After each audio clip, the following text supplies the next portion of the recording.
I've been waiting all week for this butterfly convention.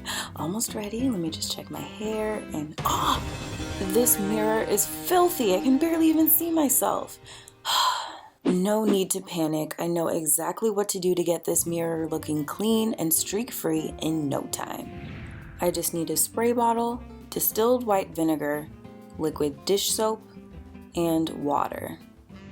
First, I am pouring 2 cups of water into the spray bottle. Then I'm adding a ½ cup vinegar. Next, I'm adding ½ teaspoon of the liquid dish soap. And that's it. I'll just give it a good shake to mix the ingredients, and I now have the perfect DIY cleaner that will leave my mirror spotless and free of streaks. Looking good. If you found this simple tutorial helpful, there's so much more where that came from. Head over to ehow.com and make sure you hit that subscribe button before you go. See you guys in the next video.